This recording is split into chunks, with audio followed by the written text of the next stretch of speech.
bonjour à tous. Ben voilà, c'est parti pour ce ZCL News de ce vendredi 1er juillet. Ben, ça y est, les vacances viennent petit à petit. Et donc, on va recevoir tout de suite, on va faire un petit point sur le football parce que demain, le CSM qui est en Martinique sur la Coupe Vive sera opposé aux Aiglons de la Martinique et notre correspondant en Martinique, Richard Etienne, est là-bas, on va l'entendre tout à l'heure. On va recevoir Andy Belair, le président du syndicat des transporteurs mobilité réduite. Je sais que vous avez des problèmes.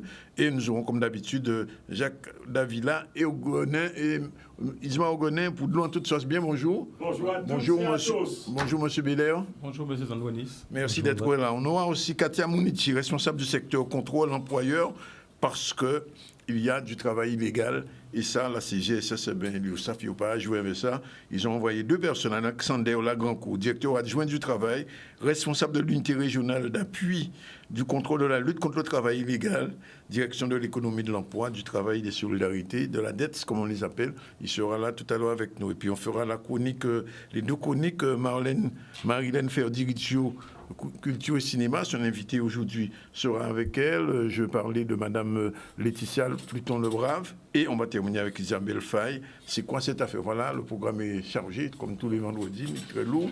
On finira sans doute un petit peu plus tard que 14h et on va commencer tout de suite en direct le football. On part tout de suite rapidement, on va rencontrer Richard Etienne. Richard, bonjour. Bonjour Danick. Ça va? Oui, ça va, pas de souci.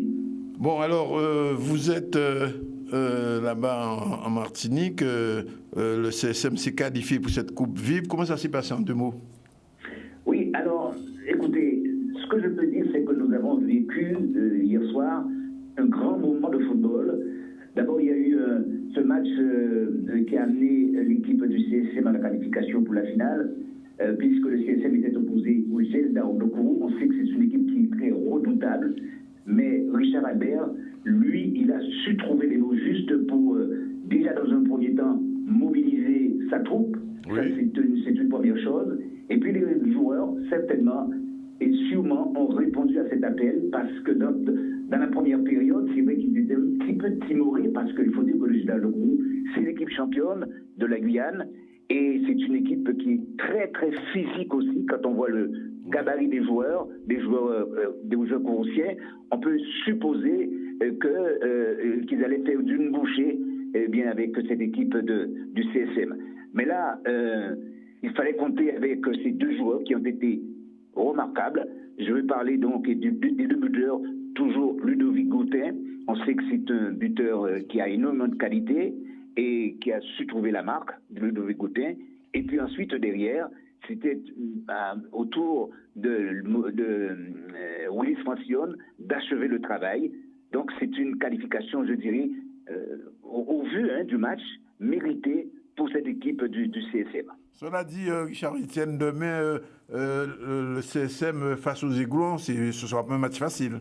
Non, ce ne sera pas un match facile. D'entrée de jeu, je vous ai dit que nous avons vécu un grand moment de football en Martinique, puisqu'avec ces 2 équipes qui sont réputées comme étant les meilleures, à savoir l'Aiglon qui était opposé au club franciscain, oui. Une équipe franciscaine qui pourtant a terminé le match amoindri. Pourquoi? Parce qu'il y a eu un joueur qui a été expulsé, mais franchement, ils ont tout donné malgré le fait qu'ils étaient en infériorité numérique. Mais l'Aiglon, est-il besoin de le rappeler? Eh bien, c'est cette équipe qui a remporté la première édition de cette Coupe Vive que nous vivons en ce moment, et c'était l'année dernière. Eh bien, c'est une équipe, là encore, très, très, très compétitive, une équipe très organisée. C'est vrai que ce ne sera pas une partie facile pour le CSM, puisque ces joueurs qui se connaissent parfaitement bien, ces joueurs de l'Aiglon, oui. Bien organisés, et puis surtout, ce sont des joueurs, ma foi, qui se connaissent, ça c'est clair, ils l'ont prouvé à travers des différentes actions, constamment sous le ballon, et puis avec des passes extrêmement lumineuses. Donc c'est vrai que ce ne sera pas une partie facile pour le CSM, mais on ne sait jamais en football. Vous avez quand même un pronostic minimal? Alors écoutez, c'est très difficile, on me dira, mais d'accord, le CSM c'est la Guadeloupe, bon, d'accord, mais vous savez, c'est pourquoi je prends toutes mes précautions en disant que rien ne peut se décider comme ça. Bon, le CSM, je crois que ce qui va payer dans cette rencontre, c'est le coaching. Oui. Et on sait que Richard Albert connaît parfaitement son sujet. Lorsqu'il est dans une situation quelque peu difficile, eh bien parfois, il trouve la stratégie nécessaire pour contrer l'adversaire. Mais au vu de ce que moi j'ai pu apercevoir hier avec cette équipe de l'Aiglon, si elle répète exactement le même schéma de jeu qu'elle a su mettre en lumière face au club franciscain, écoutez, ce sera difficile pour le CSM. Bien, je n'ai pas dit que le CSM va perdre, mais ce sera difficile. Rendez-vous demain soir à partir de 20h. Hein? Oui, rendez-vous demain soir à partir de 20h en direct. Mais auparavant, il faut dire qu'il y aura la petite finale entre le GEL de Kourou et le club franciscain à partir de 16h. Tout à fait. Merci en tout cas, Richard, en direct de Fort-de-France. On suivra donc demain ce match. On va quitter le domaine du football. On va venir un domaine particulièrement compliqué. C'est pour les transporteurs, pour les gens en mobilité réduite. Tout à l'heure, on va sur quelqu'un de la CGSS, on va poser la question. Mais je vous pose la question, M. Belair. Qu'est-ce qui va être décidé finalement à partir d'aujourd'hui? Alors, je salue encore tous les téléspectateurs et je dis merci à toutes les personnes qui m'encouragent quand je vois dans la rue, qui me reconnaissent. Alors, c'est vrai, nous sommes des TPMR, transporteurs de personnes à mobilité réduite. Donc, c'est une forme de... Ce sont des sociétés qui transportent des gens, des personnes malades, un peu style comme les VSL. Donc, nous avons été créés dans les années 2000, on va dire, 1999, pour répondre à un besoin. Donc, la population guadeloupéenne, on sait tous, il y a beaucoup de malades. Il n'y avait plus d'agrément en ambulance, donc on ne pouvait plus avoir de VSL. Donc, la sécurité sociale, me semble-t-il, a une belle idée pour répondre aussi à la politique nationale, c'est-à-dire la réduction des coûts, à créer une formule de transport moins onéreuse. Oui. Donc, c'était nous les TPMR. Donc, quand on a été créé, on n'a pas été créé forcément sous la formule TPMR. On avait des petits véhicules TAP, transport assis professionnalisé, donc un peu sous le même système que les VSL, et on transportait des gens en dialyse, chimiothérapie, enfin on transporte des gens en dialyse, chimiothérapie, radiothérapie, kiné, ortho, voilà, tout ce qui se fait, consultation, etc. Et donc, voilà, tout se passait plus ou moins bien. En 2019, nous étions les sociétés à transporter le plus de personnes pour leurs soins. Et donc, en 2008, nous avons renouvelé le contrat qui nous lie à la sécurité sociale. Donc, on a signé un agrément, un accord qui nous imposait de faire du transport de personnes à mobilité réduite. Oui. Donc, c'est à ce moment-là qu'on nous a appelés TPMR. Et donc, on a des véhicules, on a au moins un véhicule qui nous permet de transporter des personnes à mobilité réduite, donc en chaise roulante, et des personnes qui n'ont pas forcément besoin de sortir de leur chaise roulante et pour entrer dans la voiture. Donc, ça a fait gagner beaucoup d'argent à la sécurité sociale, puisque nous sommes beaucoup moins chers en TAP, et aussi par rapport aux véhicules spécialisés, puisque le véhicule spécialisé permettait à ces personnes, au lieu d'être transportées en ambulance couchée, de rester dans leur chaise roulante et d'être transportées par nous. Voilà, donc c'est vraiment... voilà. Malheureusement, la sécurité sociale ne nous a jamais revalorisé ce tarif-là, donc les sociétés ont été mises en difficulté. Et il s'avère que récemment, il y a une loi qui est sortie en métropole, il y a une loi qui réglemente le transport de personnes à mobilité réduite, qui est malgré tout une partie infime de notre transport, puisqu'on fait beaucoup de TAP. Oui. Mais la sécurité sociale de Guadeloupe, par l'intermédiaire de l'ACNAM, a décidé, par rapport à cette loi, enfin cette réglementation, de réglementer le transport de personnes à mobilité réduite. Donc, à partir de ce moment-là, on doit faire le transport de personnes à mobilité réduite que les taxis conventionnés et les ambulanciers. Oui. Voilà, donc c'est les deux types de sociétés donc qui on vous a mis de côté, pratiquement. Voilà, donc en gros, on nous a mis de côté.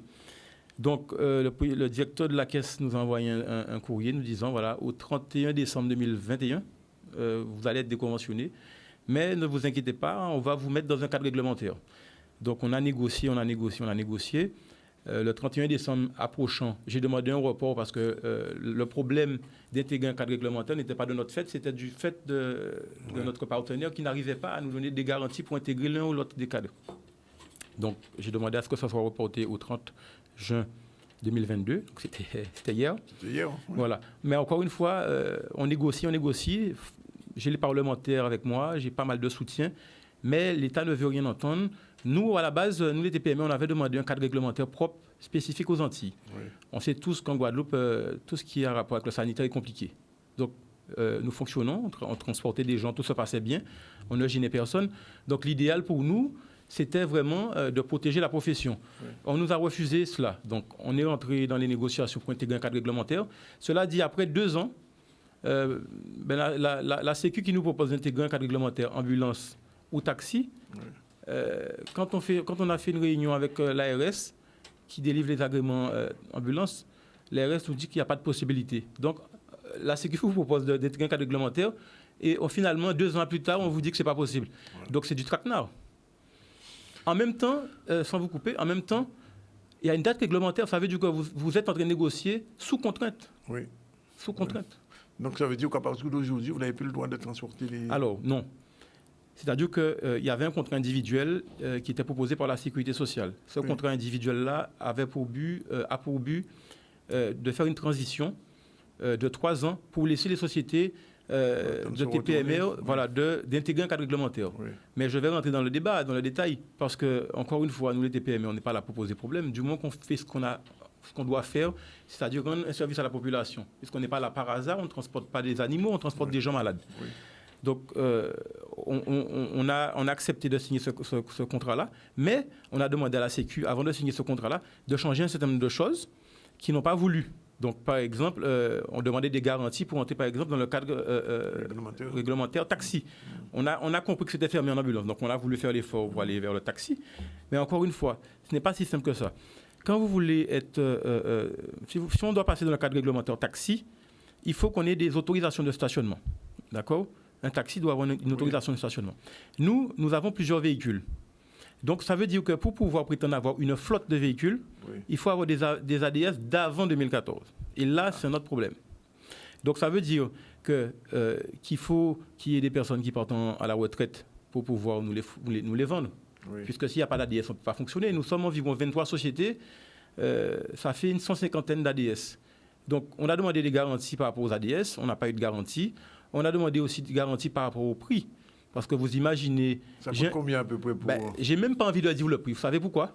Pour qu'on puisse pas me dire demain, mais c'est le prix. Parce qu'on n'a même pas encore, on n'a pas encore commencé les négociations pour acheter des ADS. Oui. Donc, en tout cas, ce que je peux vous dire, normalement, les ADS, ça coûtait entre 10, 20, 30 000 euros. Aujourd'hui, compte tenu du fait qu'il y a une demande, qu'on est sur le marché, qu'on cherche des ADS, visiblement, tout le monde veut augmenter les prix. Et c'est ce que j'ai dit au directeur de cabinet du préfet. Ça ne peut pas se faire comme ça. On ne peut pas demander aux transporteurs qui veulent aller vers le taxi de se faire la guerre pour aller chercher des ADS pour que les vendeurs d'ADS puissent eux aussi faire flamber les prix. Il faut qu'il y ait des contrôles, il faut que ça soit réglementé.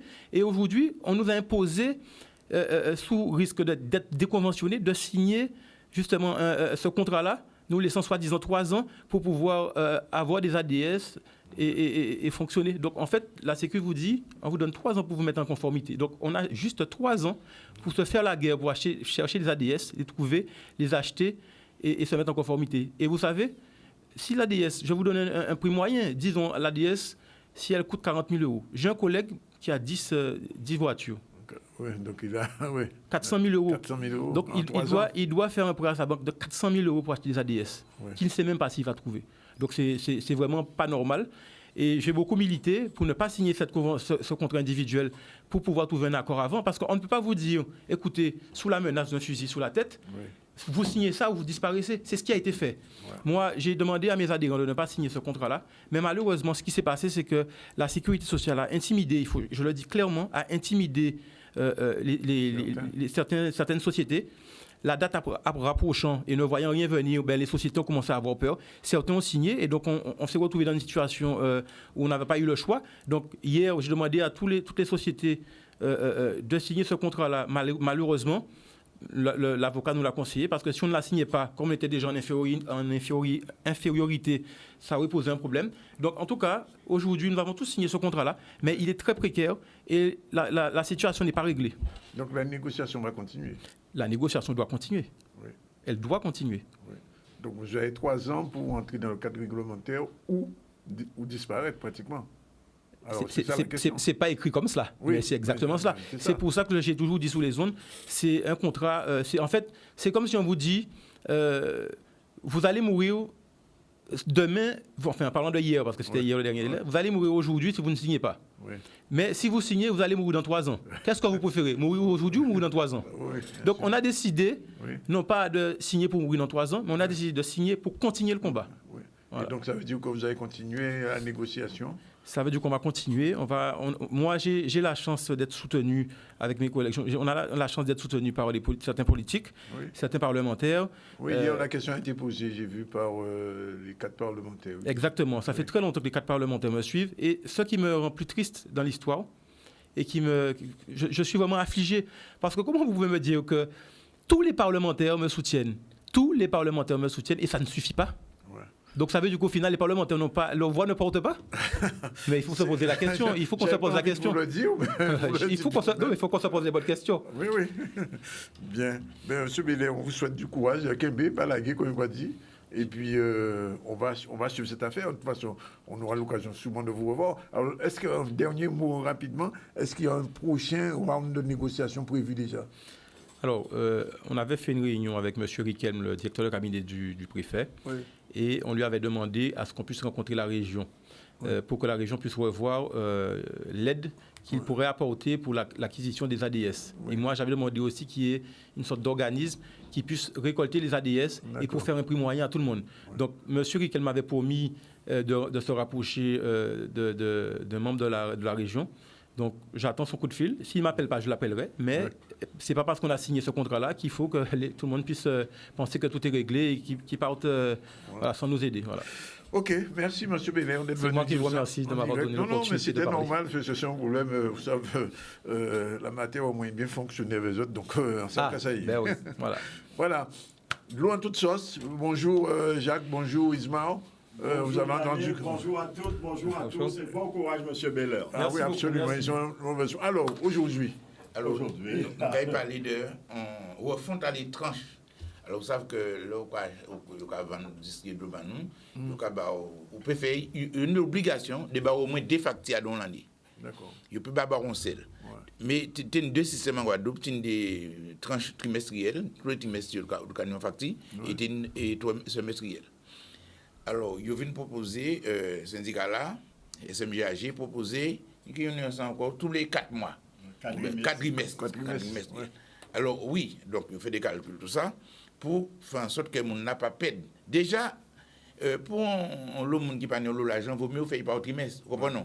Parce que l'argent là, moins cher à bail. Là, on va monter. Là, 6 mois, d'accord, mais c'est un gros facteur. Donc, il fait comme ça. Le problème là, c'est que nous discutons ça dans la commission de finances, Jacques et moi, nous étions là. Et souvent, à un bout de la discussion, on a vu défavorable. Pourquoi nous avons vu défavorable?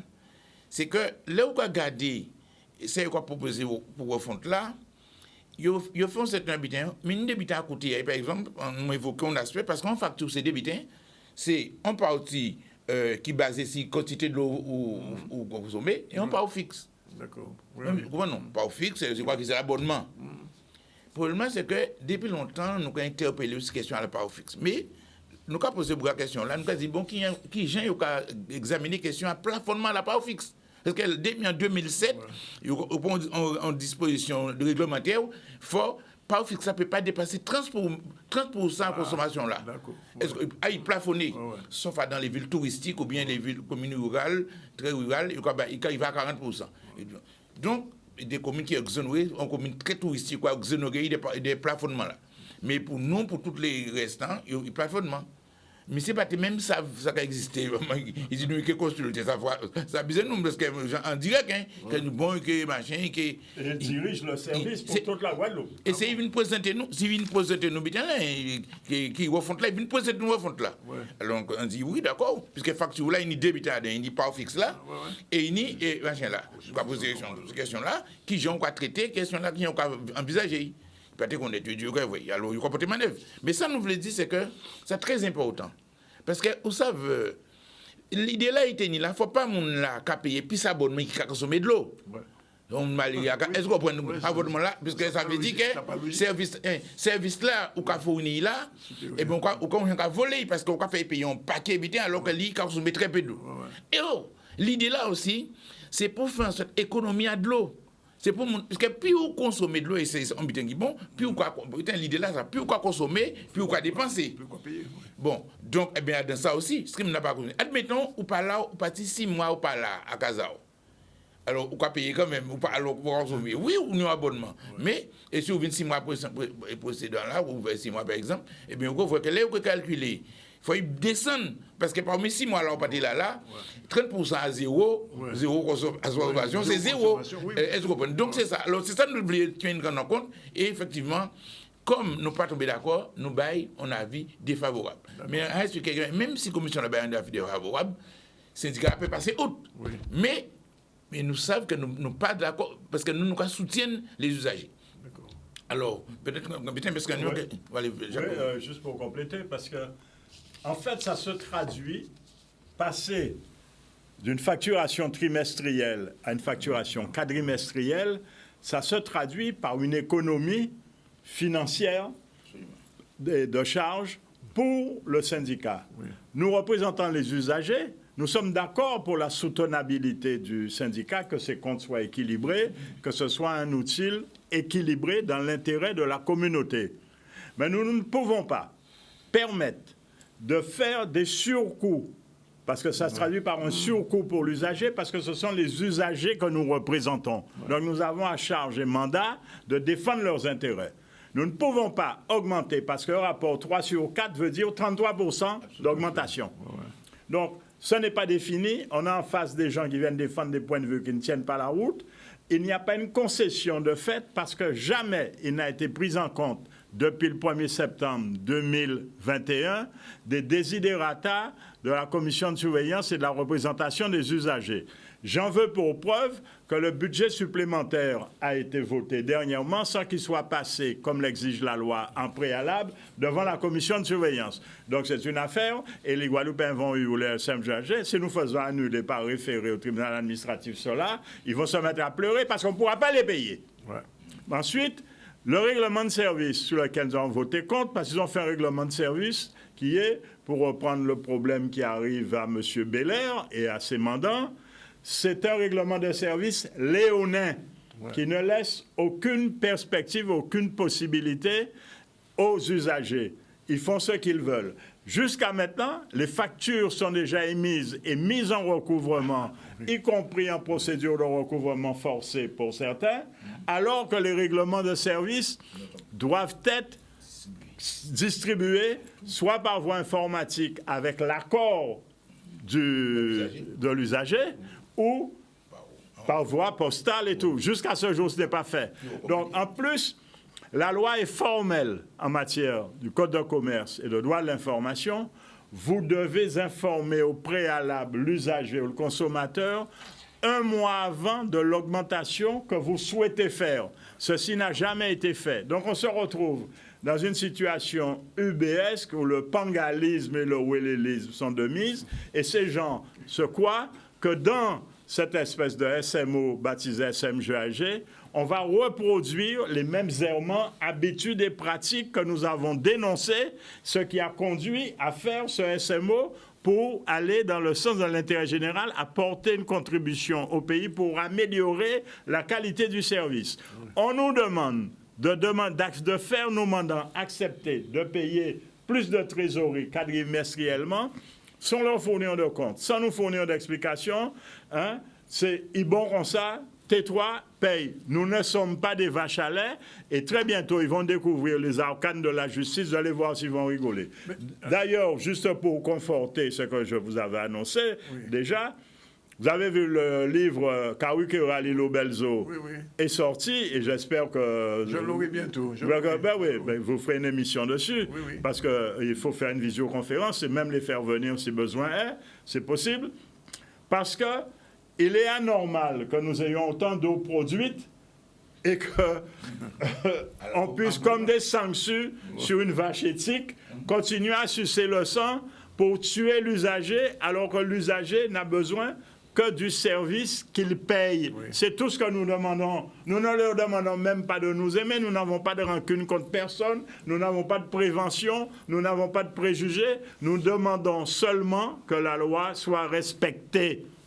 Si je comprends bien, et je le disais la semaine dernière, globalement, depuis que ce nouveau syndicat a été créé, rien n'a fonctionné normalement. Eh ben, c'est une concentration d'habitudes et pratiques malsaines. Ancienne. Les paradoxes sont devenus contradictions et nous nous trouvons dans une situation globale délétère. Avant, elle était atomisée par structure, Oui. parce que chaque structure avait un territoire. Oui. Aujourd'hui, on a créé un SMO, syndicat mixte ouvert, qui s'est regroupé en 3 territoires. Et ces 3 territoires reproduisent les mêmes errements, omissions, dissimulation, rétention d'informations. Mais ce n'est pas parce que cela existe que nous devons désespérer, que nous devons baisser les bras. Ouais. Nous allons continuer à nous battre, nous en avons l'habitude. Comme disaient nos amis Ismar et moi, c'est une addiction chez nous. Alors disons que l'idée en structure unique pour l'eau là est juste. Ouais. Et ce combat-là, c'est normal, c'est rationnel. Et pour nos stratégies aussi. On ne peut pas, moi, sur le bitin là, il veut faire machin. Pour le moment qui arrive là, c'est qu'il n'y a pas fait pour une prévision. Ouais. Et ni détruisant dans ça, dans de l'eau, toujours. Pas ici seulement en France, c'est des l'eau. Il faut se dire gangsters aussi en France. Alors, des gens qui l'ont. Non, c'est des vrais gangsters. Et ils savent qu'ils vont voler le monde. Et c'est ça qui est grave. Parce que, par exemple, notamment à Saint-Rose, mais l'autre côté qu'a fait, on a une voix moins, et puis une facture, première facture à syndicat là, 1200 et quelques euros. Pour un trimestre. Et pour un trimestre, pour 2 mois. 2 mois. Oh, on a levé la fête au 1er septembre au 20 octobre. Au 20 octobre. De 1200. 545 mètres cubes d'eau. Alors, on attend le principe là. Vous savez ce qu'il a fait? Pourquoi? Il a fait ça. Il a gardé l'index là qui est marqué si compte là. Et il a gardé le dernier index qui a tenu. Qui peut garder 4 ans parce qu'il n'a pas fait relever. Et il a fait une différence. Il a fait une différence. Et il a facturé ça pour la première facture. Mais il est venu riche. Parce que il faut comprendre bien, c'est quand les Gebel sera du mentir, il restera toujours quelque chose. Ou bien quand vous voler. Oui, parce que qui monde qui réclamé? Paye 30% de mon réclamé. Ça, on n'a pas pas imaginer la quantité de la SMC qu'on recevoir. Alors, mais nous avons contesté ça, nous avons fait arrêter ça parce que c'est grave. C'est excessivement grave parce que tu voles organisé. Ils savent qu'ils vont voler ces gens-là. Ils savent qu'ils me connaissent bien. Et ils vont voler quand même. Le syndicat là, c'est un syndicat quand même, un service public qui n'est pas fait pour ça, pas fait pour voler. On a que de toute manière, on y vole, mais au grand jour, et c'est des malheureux. Le monde qui est malheureux, ou quoi mettre dans une situation, et, comme Jacques a dit, parfois, à tes capacités, etc. Oh, nos problème, c'est que, et je de la délégation, dans une association, nous organisons une section Guaïa Petit Bois-nous, ils font marcher. Ils crient ces messieurs, ils disent qu'on ne peut pas les autres. Nous ne pas connaître les autres. Nous pas connaître les autres. Nous ne voulons pas paraître, mais nous pas ni pour règlement, pour mettre qu'à lier nous pour sur le plan machin. Et nous voyons un courrier bayo. Alors, on était terrible. Nous voyons un courrier le syndicat. Qui m'a répondu? Le mandataire SIAG. Le mandataire SIAG, il signe bien la mandataire SIAG. Le SIAG là toujours. Mais ça va exister. Le SIAG disparaît au 31 août 2021. Oh, en courrier, je dis là, nous avons fait un mois de juin pour le mandataire SIAG. Alors, il a déplacé, il me dit qu'il y a un problème. Il faut répondre non, et nous ne veut pas tant parler du SIAG. C'est le CMGH. Quoi vrai problème là? Oh là, ça veut dire qu'il faut nous montrer nous sérieux. En cas de venir, un manque de sérieux, non seulement pour l'argent, mais même sur le plan administratif. Alors, Jacques Técadjon dit bien là, laissez-moi ce qui a fait bénéfice. Là, on passe dans un trimestre à 4 trimestres. En fait, on a moins facture à bailler. Moins charge, moins débit, moins dépense. C'est pourquoi on ne pas compte qu'il a fait ça, parce que la loi a autorisé à faire, il est pour faire au moins 2 à 2 ans l'année. Mais nous avons pas couillons, nous avons fait ça. En contrepartie, il faut être correct. Et d'après moi, nous sommes obligés, non, en cas de ça comme ça, mais nous faisons des actions parce qu'il ne faut pas arrêter la facture illégale, etc. Faut nous prendre des mesures associatives pour nous faire ça, il faut. Mais il faut que nous mettions monsieur propre candidat à ça. Parce que c'est pas continuer, parce que si vous voulez, toutes ces magouilles-là, ça, nous ont des faits dévastateurs aussi, l'image à syndicat là. Ça a dégradé. Et, bon, en moins dans l'année. Tuer toute cette expérience. Ils ont aggravé le ressenti que la population avait, si bien que pendant la période de préfiguration, mon associé, certains de mes amis sont témoins, j'ai même demandé au ministre et à l'ancien préfet, dit le gouverneur Augustin, de mettre un déontologue Oh, pour que certains de nos compatriotes apprennent le respect de soi, fait du respect de l'autre. Parce qu'il est anormal, inconcevable que nous ne puissions pas, dussions-nous avoir des rapports antagonistes pour des questions aussi diverses que variées, que nous ne nous respections pas. Parce que personnellement, en tant que représentant d'associations d'usagers et d'usagers, je ne suis pas responsable de l'éducation de quelqu'un, je n'ai pas à subir ça, parce que je respecte tout le monde. Donc il est normal que les usagers soient défendus dans le cadre de l'équité de traitement, mais effet miroir, nous sommes en droit d'attendre autant d'équité de la part d'en face. Ce n'est pas le cas. Et après, on vient nous raconter, quand nous partons vers les décisions de justice, entre Guadeloupéens, il faut s'entendre. Mais nous étions, et nous sommes, et nous demeurons, et nous avons des ambitions de Guadeloupéens pour notre territoire, notre archipel. Donc, il faut être sérieux, il faut mettre le dire en harmonie avec le faire. Dernier timide, rapidement, oui. C'est si l'un par les autres de 545 mètres cubes l'eau là. Ouais. Donc, au 20 octobre, il a trouvé, mais ça sera Henri, 20 879 mètres cubes d'eau. Si on continue 20 000, ça dit au moins 40 ans. Ouais. 20 000, déjà. Mais pour, eh bien, là, on va en garder les choses là. Et en garder, parce qu'en fait, on avait fait moins. Vous savez quand on devait se compter là, 20 879. C'est-à-dire qu'en 8 mois, ouais. il n'a pas consommé zéro, ça ne pas marcher. Bon, en 8 mois, quand il est prélevé, il dit même chiffre là qu'il est au dernier chiffre là. Donc, pourquoi vous voyez les aberrations, il faut nous sortir dans ça. Ok, bon. messieurs. Merci. Racontez les auditeurs toujours de rejoindre les autres, rejoindre l'association oui, aux autres, parce que c'est le moyen pour défendre les autres par rapport à tout ça, les capacités. Voilà, 13h04, première pause. On se retrouve tout à l'heure avec Katia Mounichi, responsable du secteur contrôle employeur de la Caisse Générale, et Alexander Lagrancourt. Tout de suite. Okay. Et exactement 13h10, nos deux invités de la CGSS sont là. Je veux parler de Madame Mounichi. Bonjour. Bonjour, Madame Mounichi. Mounichi, bonjour. J'ai bien dit Mounichi, Katia, le prénom. Et Monsieur Lagrancourt, bonjour. Bonjour, Monsieur Sandronis. Avec eux, on va parler tout à l'heure du travail illégal.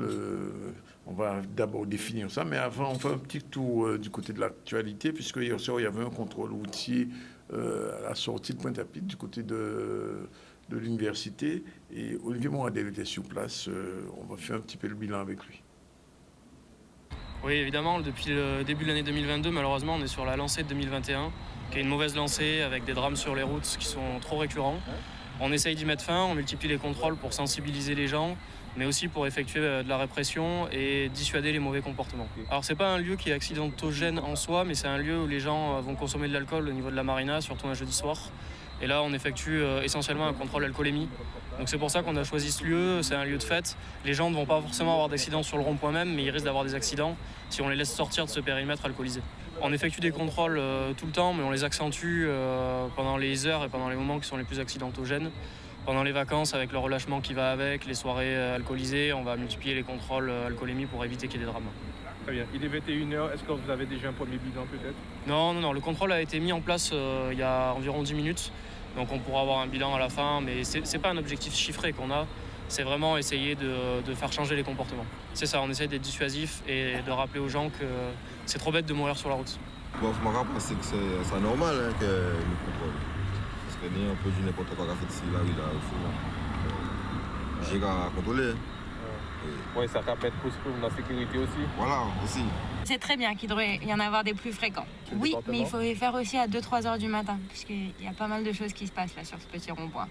Voilà. Mais c'est très bien d'avoir de la prévention et de la sécurité et de la présence. Voilà, c'était hier soir et ça va continuer visiblement. Alors, on va parler du travail illégal. Alors, il y a eu un séminaire le 23 juin, c'est ça ? Exactement. Sur le travail illégal, pourquoi ? Alors, nous avons voulu faire cette manifestation tout simplement pour attirer l'attention des employeurs dans une triple démarche. L'information, la prévention, la sensibilisation sur cette notion de travail illégal pour leur expliquer, leur rappeler ce que c'était et pour expliquer aussi le rôle des autorités en la matière, comment nous comptions intervenir là-dessus sur les prochains jours. Alors, j'ai envie quand même de vous demander, pour les gens qui nous regardent, ce qu'est le travail illégal pour que ce soit bien clair, pour que les gens comprennent. Alors, le travail illégal, en fait, c'est un ensemble d'infractions qui sont réprimées par le Code du travail. Donc, il y en a 6, je ne vais pas les lister, mais ça va du travail dissimulé au marchandage auprès de main-d'œuvre illicite. Et donc, c'est un ensemble d'infractions à la législation sociale au travail sur lesquelles il y a différents corps de contrôle qui interviennent pour vérifier que, justement, la réglementation est respectée. Donc, ce travail illégal, c'est nécessiter un salariat. Oui, C'est ça. alors, salariat où il peut y avoir en ce qui concerne une absence d'immatriculation en ce qui concerne l'activité. Donc c'est deux D'accord. notions, le salariat et l'activité. Alors, Madame Mounichi, en nous garder plus loin, c'est le message que vous souhaitez faire passer. Qu'est-ce que ça veut dire en nous garder plus loin qui m'y tient? Alors effectivement, on a voulu, l'ambition pour ce séminaire, c'était à la fois d'inviter les employeurs à faire preuve de vigilance, de les sensibiliser justement sur le sens des responsabilités, mais c'était surtout les inviter à avoir un autre regard, de prendre du recul sur le sujet et de façon à ce qu'on débatte. On s'est bien rendu compte que la notion de travail illégal, et d'ailleurs vous posez la question, elle n'est pas forcément simple. On a voulu échanger sur les formes les plus complexes, comme a dit M. Lagrancourt, le marchandage, le prêt illicite de main-d'œuvre, etc.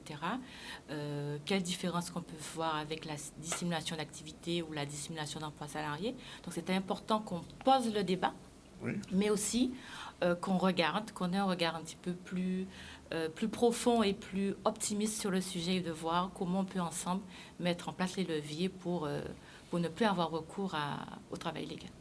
Et Monsieur Lonoko, est-ce qu'on peut dire, compte tenu de notre spécificité guadeloupéenne, que le travail illégal, c'est particulier à la Guadeloupe, ça existe nulle part d'autre que chez nous? Alors, pas du tout. Le travail illégal, c'est une infraction, c'est une situation qui est constatée sur l'ensemble du territoire national et aussi dans l'ensemble des départements d'outre-mer. En fait, c'est une problématique qui est constante et donc qui n'est pas du tout spécifique à la Guadeloupe. D'ailleurs, nous avons des priorités nationales. En fait, elles sont définies au niveau national là-dessus et donc ça concerne l'ensemble des territoires de la République. Donc, ce n'est pas une spécificité guadeloupéenne. Je pose quand même la question, on en a parlé tout à l'heure en off, le coup de main, c'est du travail illégal ou pas? Le coup de main, lorsqu'il est fait dans les conditions de l'entreprise, dans l'entrepreneuriat, c'est du travail illégal. Le coup de main classique pour aider son voisin ou sa Le famille, week-end, par exemple. le dimanche, du bricolage, tant qu'on reste dans le cadre classique de l'entraide familiale, ce n'est pas du travail illégal. D'accord, alors c'est ce qui explique votre présence sur le plateau aujourd'hui, Madame Mounichi? Oui, tout à fait. Quand on a fait le séminaire en jeudi dernier, on était principalement sur la cible des employeurs. Donc, on s'adressait aux employeurs. Mais c'est l'affaire de tous. Donc, en venant sur votre média, l'idée, c'est aussi échanger, porter l'information aux salariés et leur dire qu'eux aussi, ils sont partie prenante de cette situation et qu'il y a aussi des conséquences pour eux. Oui. Oui, mais le problème, c'est qu'il faut bien définir le cadre du travail dissimulé. Oui, mais évidemment, c'est l'objet de la réglementation et c'est l'objet de l'ensemble des corps de contrôle en fait, qui sont chargés de le vérifier. Et en fait, pour faire simple, le travail dissimulé, c'est une des formes du travail illégal. En fait, il y a deux notions. Il se subdivise en deux notions, ce qu'on va appeler le travail dissimulé par dissimulation d'activité. Donc là, c'est quand l'employeur va s'abstenir volontairement, j'insiste sur cette notion d'intentionnalité, de ne pas procéder aux différentes déclarations auprès des organismes compétents, que ce soit l'URSSAF ou les organismes chargés compétents en matière fiscale. Et puis, ce qui nous concerne plus aujourd'hui, c'est ce qu'on appelle le travail dissimulé par dissimulation d'emploi salarié. Donc là aussi, c'est quand intentionnellement l'employeur ne réalise pas un certain nombre de formalités, notamment la déclaration préalable à l'embauche, ne délivre pas de bulletin de salaire ou en délivre de façon erronée ou encore ne réalise pas les déclarations relatives au salaire ou aux cotisations sociales. Donc c'est ce qu'on attend par travail dissimulé. Et les salariés, on les considère comme victimes du travail illégal. À quel moment, quel est le cadre? Alors, on peut considérer le salarié comme victime s'il c'est pas de son fait. Oui. Bien, il peut être victime de façon indirecte, parce que souvent, quand on est dans cette situation, on voit forcément un avantage à ne pas être déclaré. Des deux côtés. Voilà, des deux côtés, un avantage à ne pas être déclaré. Pour les entrepreneurs, on leur expliquait quelles étaient les conséquences. Alors, à la fois les conséquences en termes de sanctions pénales, en termes de sanctions fiscales, et sanctions administratives versus URSSAF. Mais il était important aussi pour nous d'aborder les conséquences, ne serait-ce qu'à court terme ou à moyen terme, pour les salariés. Quand on n'est pas dans une situation de salarié, on perd les droits liés au salariat. C'est-à-dire on perd la possibilité d'avoir une garantie de salaire, d'avoir des congés payés, la retraite, l'accident du travail. Et même en cas de litige, on ne peut pas aller finalement faire valoir ses droits parce qu'on n'est pas connu. Voilà. Et de façon plus globale, être un salarié aujourd'hui dans le système où on est, c'est quand même différent, puisque quand on n'est pas salarié, on est dit précaire. Oui, bien sûr. On a un contrat de travail, on peut plus facilement demander un prêt, on peut plus facilement On existe au moins. Voilà, tout Oui. à fait. Ouais. Tout à fait. Je pense que c'est ça. Alors, mais est-ce que le salarié qui est dans cette situation sur le grand coup, comment il peut être rétabli, entre guillemets, par rapport à l'employeur ou au patron qui ne l'aurait pas déclaré, qui n'aurait pas fait ce qu'il faut pour qu'il soit dans les clous, comme on dit? Oui, tout à fait. Alors, il y a deux possibilités, en fait. Là. Je vais pas toutes les... Enfin, il y en a plusieurs. Je vais citer principalement deux. Donc, la première, c'est ce qu'on appelle, on va appeler communément entre nous, l'action administrative. Donc là, c'est le rôle des différents corps de contrôle au sein desquels nous intervenons. Et donc, ils vont être chargés de demander à l'employeur la régularisation du salarié. Mais il s'adresse à qui, à ce moment-là, le salarié? Non, en fait, il n'intervient pas. On est dans le cadre de l'action administrative. C'est-à-dire Oui. que là, on émet l'hypothèse que l'employeur ait subi un contrôle, en fait, et qu'on ait constaté une situation de travail dissimulée. Et à quel cas, l'agent de contrôle ou le corps de contrôle compétent va intervenir pour dire à l'employeur de rétablir le salarié dans ses droits. Donc ça, c'est le volet administratif. Et puis, il y a l'action individuelle des salariés, comme l'a évoqué Mme Mounichi à l'instant.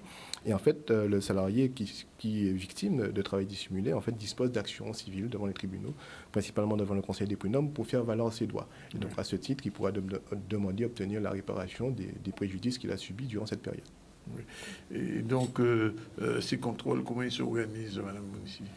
Alors, les contrôles s'organisent de deux façons. Tous les corps qui font partie de cette dynamique de contrôle peuvent faire des contrôles tout seuls, en vérifiant leur partie pour la réglementation.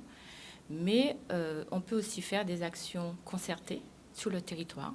Donc, ce sont des actions qui sont menées dans le cadre du comité opérationnel de lutte antifraude. Oui. Là, tout le monde arrive. Donc, on a un bataillon de corps, on est pratiquement 15. On fait des vérifications autant sur les cotisations ULID que sur les prestations. On a la DAF, par exemple, qui est moins connue. On ne pourrait pas forcément penser que la DAF fait partie du CODAF, notre comité. On a la DAF, on a la DEAL, on a bien entendu tous les corps de police, la police nationale, la police aux frontières, etc. On a une instance qui décide, en fait, quelles sont les cibles. On est sur des contrôles à enjeu. Quand il y a autant de monde, on ne va pas contrôler la petite supérette à côté, on va vraiment contrôler des secteurs à enjeu. Souvent, ce sont des secteurs qui ont fait l'objet d'identification au niveau du territoire, où il y a un peu plus de risques. Ça peut être le BTP, par exemple, tel café-restaurant, etc. Donc, on a des secteurs, on va tous ensemble, on cible, on est sur réquisition du parquet, et tout le monde y va et on verbalise. Alors, on est contrôlé comment? Quelle attitude? Alors, pour le salarié, c'est tout simple, en fait, que la meilleure attitude est de coopérer. Parce que, comme l'a indiqué Mme Mounichi tout à l'heure, en fait, le salarié, il est considéré comme étant la victime, en fait. Ce n'est pas lui qui est l'auteur de l'infraction. Donc, en fait, les éléments qu'on va constater... Est-ce que c'est toujours sûr, ça? Oh oui, puisque en fait, c'est simple, puisque c'est l'employeur qui est le débiteur de l'obligation. Oui, bien sûr. Et donc, le salarié ne peut pas être poursuivi en tant que tel comme responsable, en tout cas coupable de travail dissimulé. Il sera présenté comme victime, puisque c'est lui, en fait, qui subit le préjudice. Hein. C'est lui qui ne pourra pas faire valoir ses droits, comme cela a été expliqué. Donc, le plus simple pour le salarié, c'est de faire... de coopérer, en fait. C'est comme, même si l'employeur est absent, il coopère avec les différents services de l'État qui disposent d'importantes prérogatives, hein, que ce soit en matière de droit d'entrée, de droit de prélèvement, de droit d'accès aux documents, donc pour vérifier et pour mener à bien leur mission. Donc c'est la meilleure des solutions que nous préconisons. Et donc en cas de travail dissimulé, qu'est-ce qu'on fait? Alors, en cas de travail dissimulé, on verbalise. Donc, on verbalise l'employeur. Oui. Il peut avoir des sanctions pénales. D'accord. Alors, ça dépend des parquets, mais les sanctions, il y a des sanctions qui sont communes à tous les parquets, donc le parquet de Basse-Terre et le parquet de Pointe-à-Pitre. Il peut aussi avoir des sanctions fiscales, donc c'est la direction des finances publiques qui... Ça va jusqu'à combien? Alors, pour les sanctions concernant...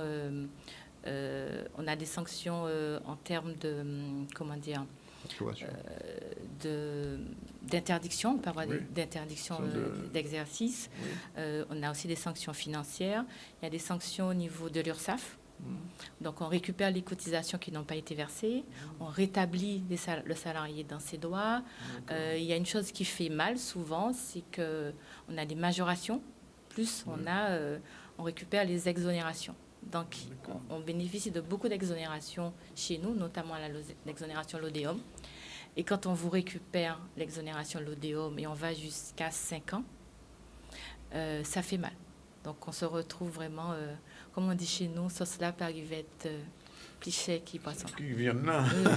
D'accord. Et comment faire pour dénoncer une situation de travail? Alors, c'est très simple, en fait. L'ensemble des corps de contrôle ont aussi des missions d'information et de prévention, mais il y a, parmi tous ces corps de contrôle, il y en a 2 qui sont, on va dire, plus ou moins spécialisés et référents en la matière. Donc, c'est les services de l'URSSAF et les services de la dette, auprès desquels les salariés peuvent se retourner librement. Donc, ils peuvent venir directement au sein des différentes administrations pour obtenir les renseignements, ou aussi ils peuvent nous faire parvenir des courriers, des informations de façon suffisamment précise, en fait, en expliquant leur situation pour qu'on puisse remonter, récupérer des informations. Et le salarié qui est en situation de travailleur illégal, il peut ne pas le savoir. Comment il peut le savoir? Donc, il peut nous demander. Oui. Il fait un signalement. Est-ce que l'URSSAF répond au téléphone? Oui, l'URSSAF répond au téléphone. Le 3957 fonctionne. C'est quoi le numéro? 3957. 3957. Voilà. Bon, je le note parce que je sais que un téléspectateur qui va m'appeler me dit: ah ouais, bien gentil, mais l'URSSAF n'a rien répondre. Non, bon. En fait, il y a beaucoup d'appels et puis la CGSS est très sollicitée, c'est pas seulement l'URSSAF. L'URSSAF, c'est le bureau qui est à côté, là. Tout à fait, à Jarry. Donc il peut appeler pour signaler. Ils peuvent aussi, s'ils vont justement au bureau à Jarry, faire un signalement. À partir du moment qu'on fait un signalement écrit, où on explicite la situation, on donne des éléments d'appréciation de son identité, parce que ce n'est pas aller dénoncer pour rien. C'est pas considéré comme une dénonciation?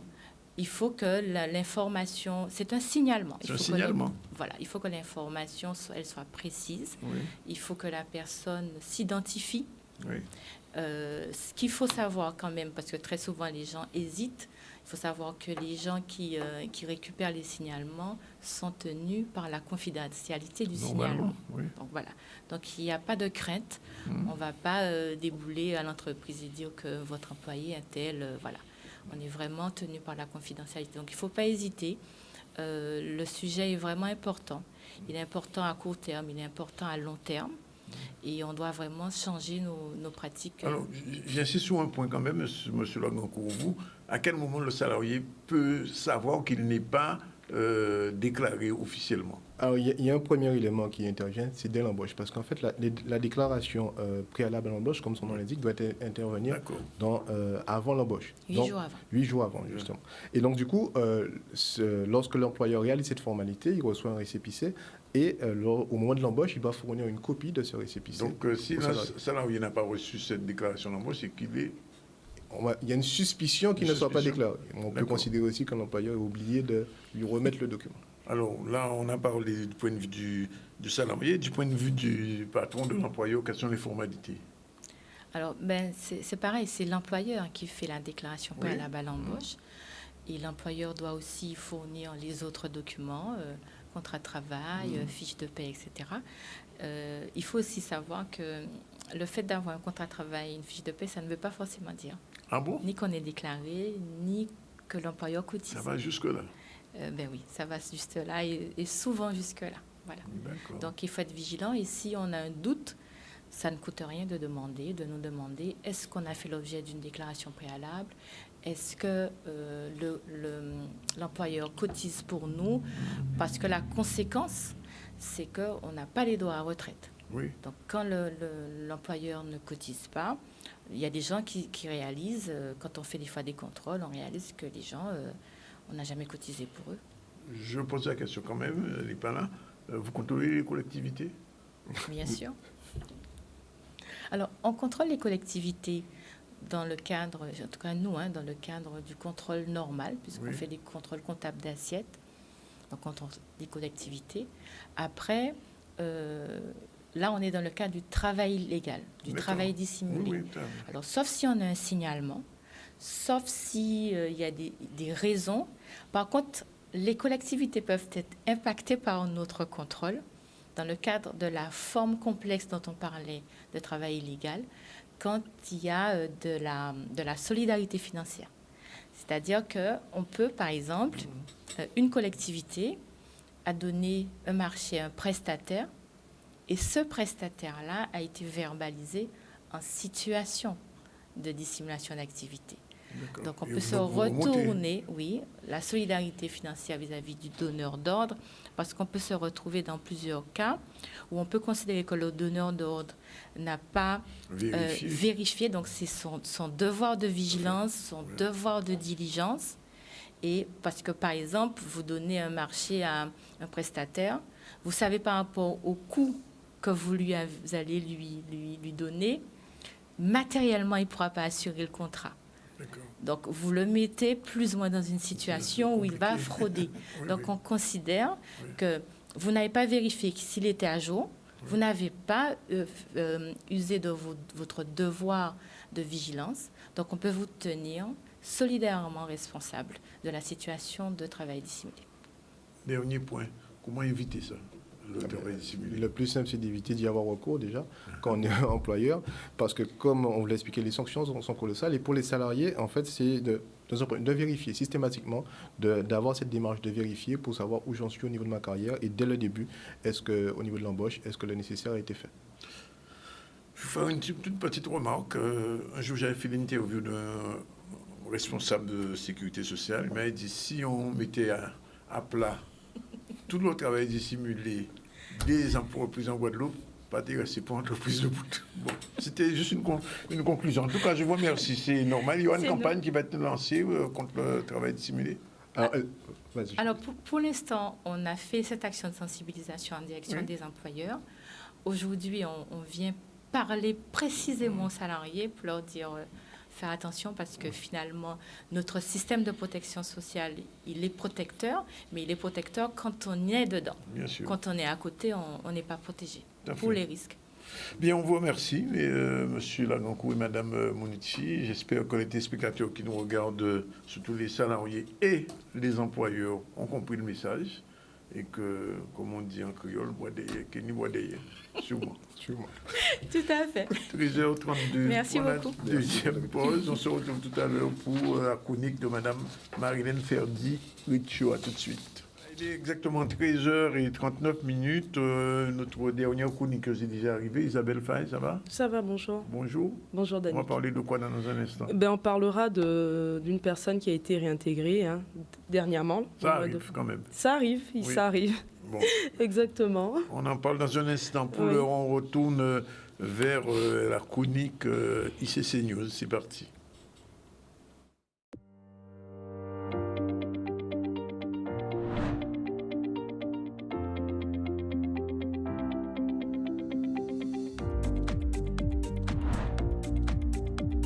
La chronique Culture et Cinéma News, c'est tous les vendredis à 13h dans le ZCL.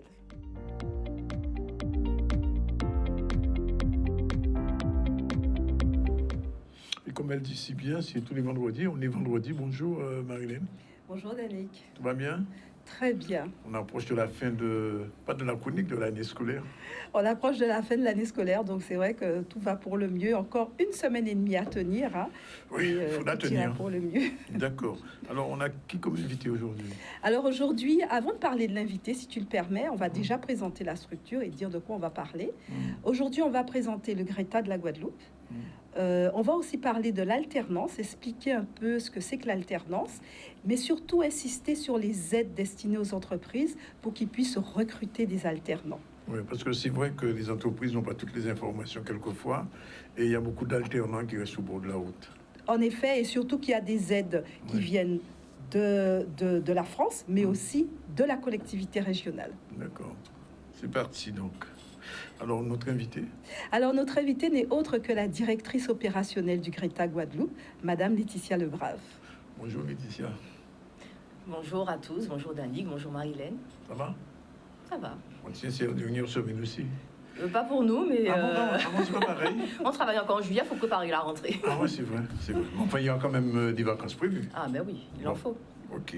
Bon Alors, qu'est-ce qu'on peut dire? On va déjà présenter le Greta, donc, puisque moi, je suis issue de cette famille du Greta et du corps des conseillers en formation continue. Voilà. Laetitia était ma collègue à l'époque.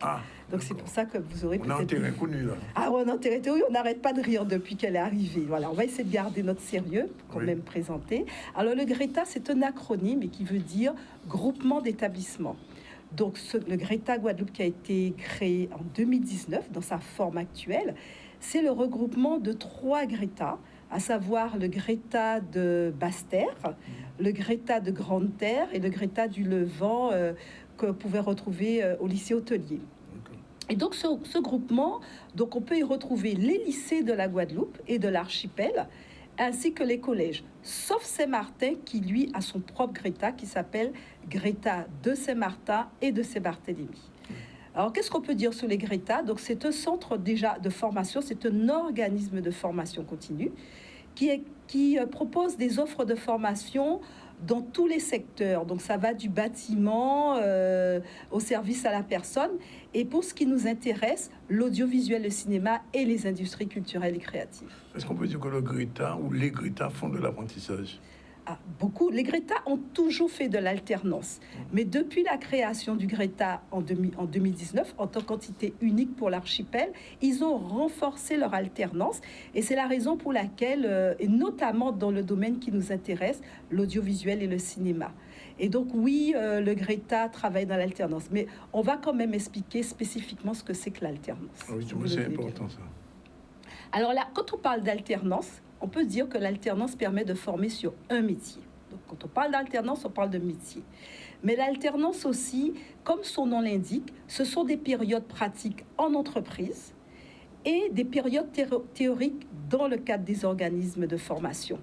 Et c'est pour ça qu'on utilise le mot alternance, parce que ce sont de temps en temps, ils vont en entreprise et de temps en temps, ils vont dans l'organisme de formation, d'où le terme d'alternance.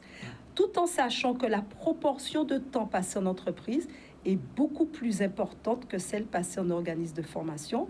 Et chaque organisme de formation, de façon partagée avec l'entreprise, met en place un calendrier de l'alternance.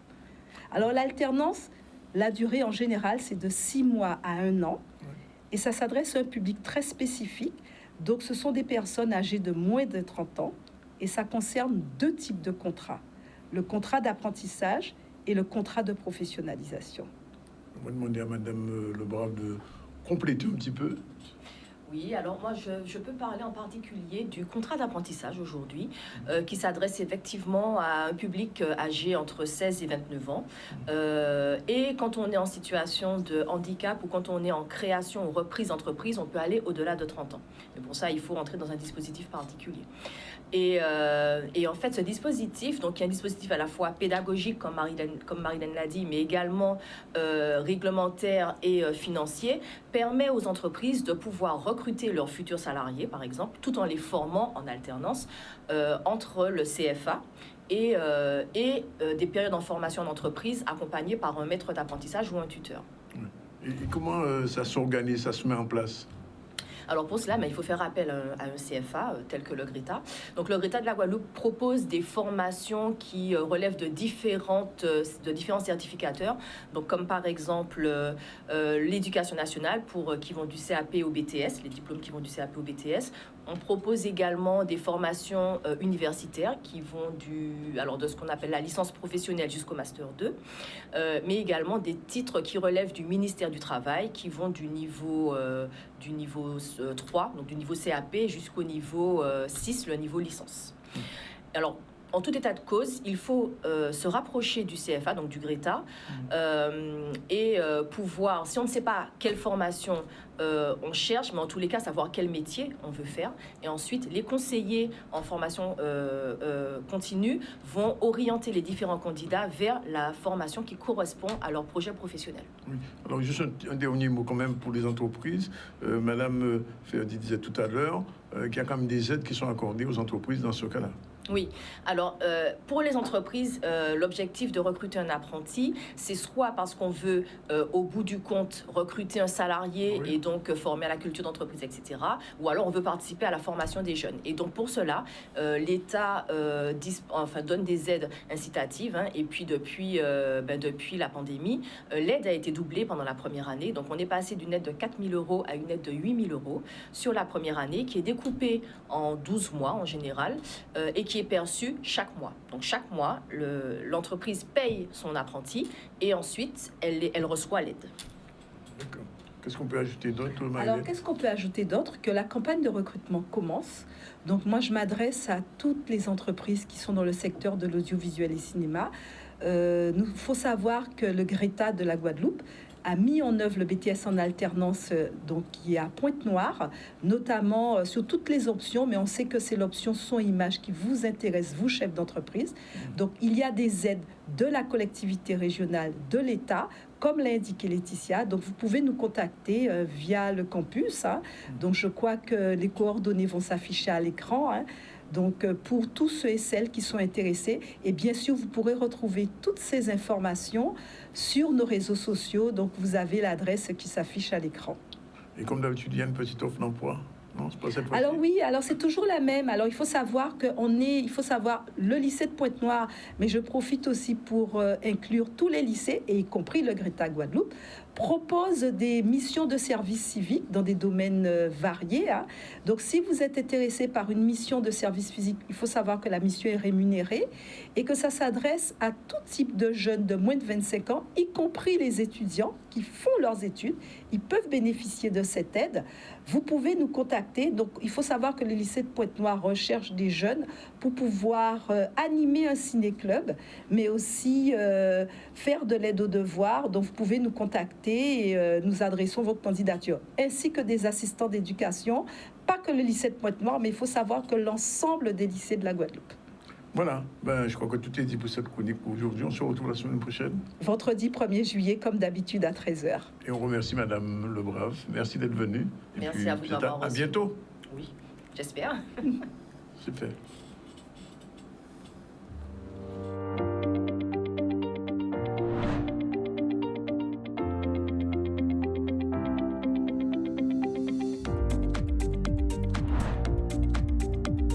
La chronique Culture et Cinéma News, c'est tous les vendredis à 13h dans le ZCL.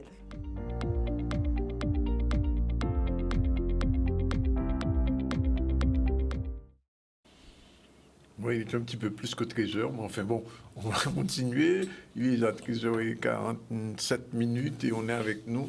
Notre dernière chroniqueuse, c'est quoi cette affaire? C'est parti, générique.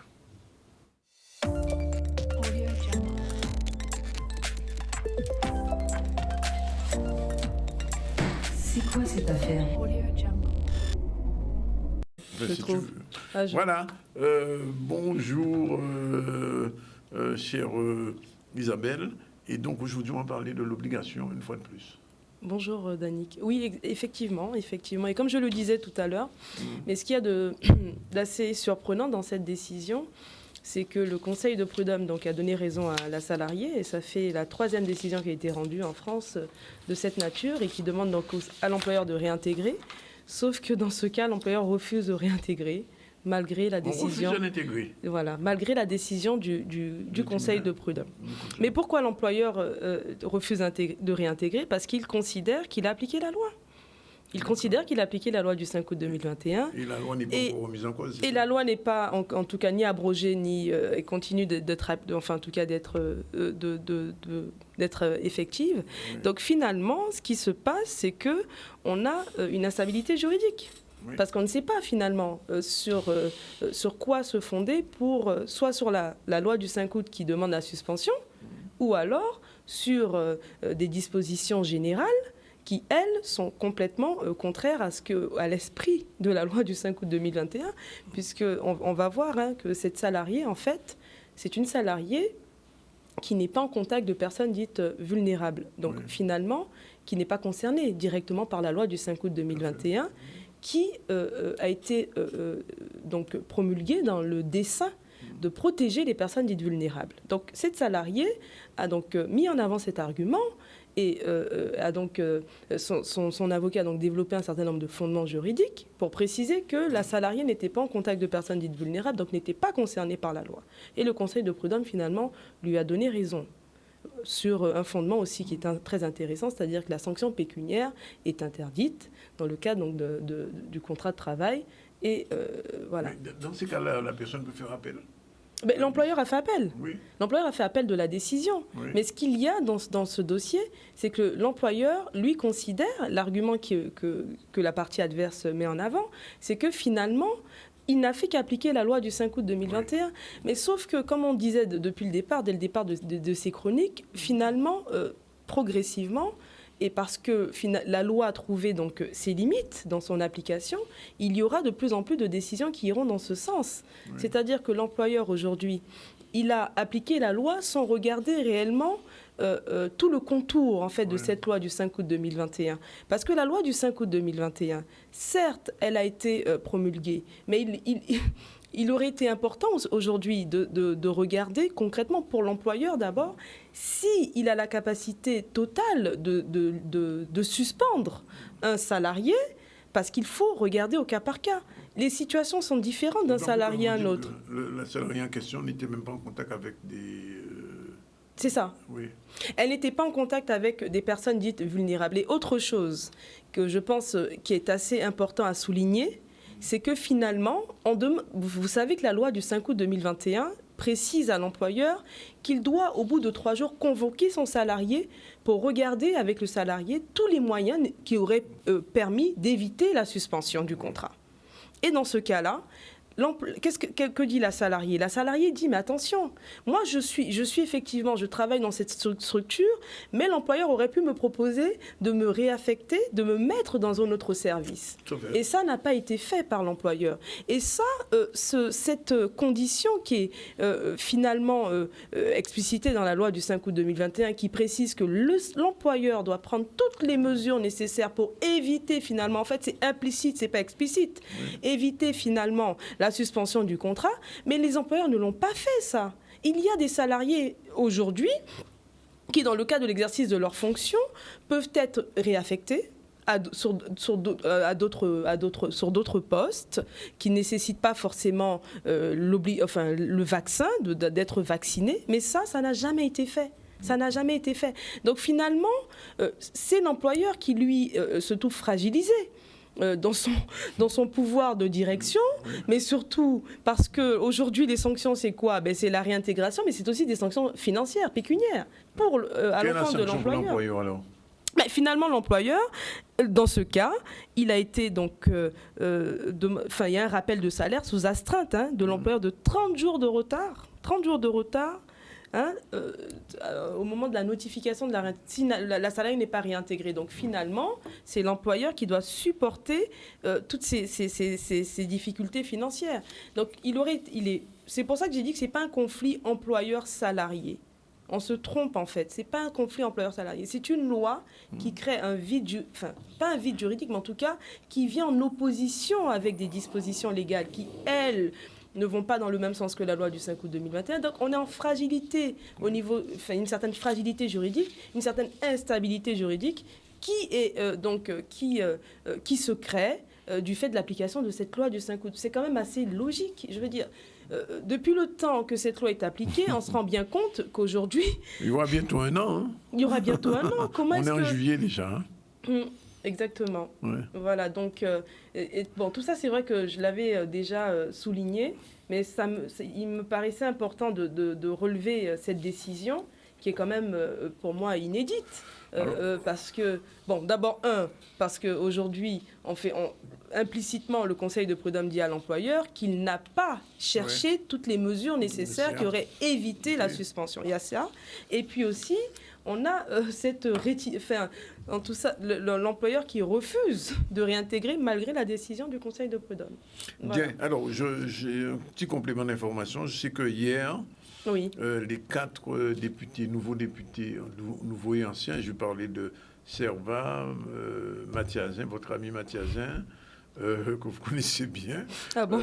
monsieur Je savais pas, l'ancien oui. maire de Saint-Claude-Califère, mais si, et Baptiste sont allés rendre visite à la direction de l'outre-mer de l'Élysée Oui. pour plaider cette affaire, pour plaider le cas des suspendus. Oui. Mais les suspendus de la Guadeloupe sont quoi, 1 millier à peu près, c'est ça le chiffre D'accord. exact? Est-ce qu'on a un chiffre exact? Moi, j'ai pas de chiffre exact Ouais. de mon côté. Mais je sais on pas. dit en France qu'ils sont à peu près entre 12 et 15 000 suspendus. On sait que en ce moment, les hôpitaux sont en crise parce que les services n'arrivent pas les employés, les salariés n'arrivent pas à supporter. Alors, la première ministre a simplement annoncé aujourd'hui pouvoir augmenter le salaire des infirmiers.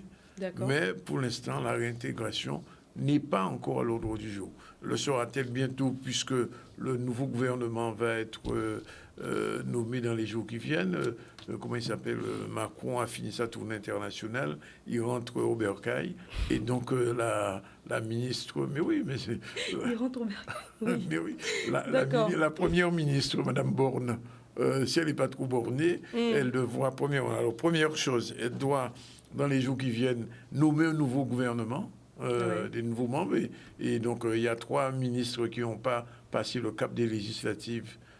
Donc, ils vont être, je ne vais pas dire mis à la mer, mais enfin, écartés provisoirement en tout cas, dont notre secrétaire d'État à la mer, Madame Justine Bénin. Oui. Et donc, de nouveaux ministres vont arriver. Alors, est-ce que ça pourra changer quelque chose?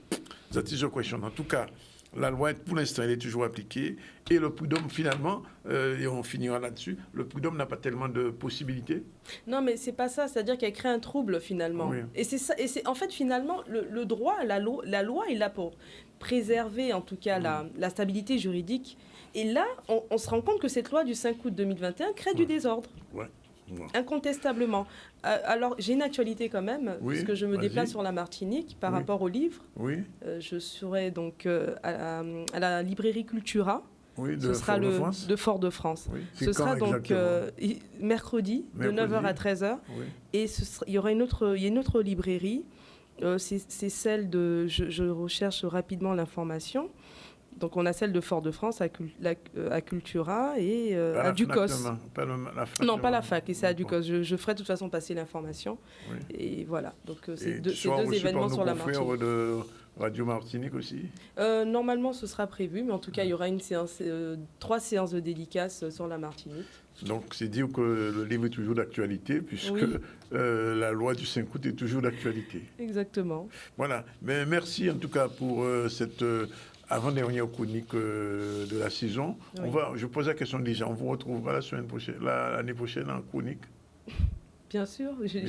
Je pense que oui. De toutes les façons, la chronique ne s'arrête pas qu'à la loi du 5 août 2021. C'est vrai, elle continuera parce qu'on a des affaires juridiques qui parfois sont assez surprenantes et qui méritent d'être étudiées et surtout qui méritent d'être relevées. Sauf qu'aujourd'hui, on a quand même ces personnes qui restent suspendues. On a cette actualité qui est encore présente, même si c'est vrai de l'autre côté, on fait un peu abstraction d'un certain nombre de choses. Et puis, on a des décisions qui commencent à être rendues. Et voilà, donc je serai là l'année prochaine, si Dieu veut. Bien, la saison prochaine. Voilà, depuis ce matin, à 12h30, on a reçu en direct de Fort-de-France Richard Etienne pour nous annoncer la qualification du CSM.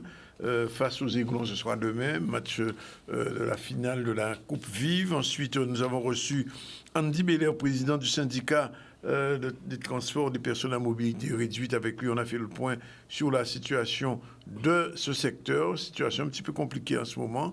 En tout cas, pour l'instant, ils ont 3 ans pour se rentrer dans un nouveau système. Enfin, rien n'est encore véritablement clair.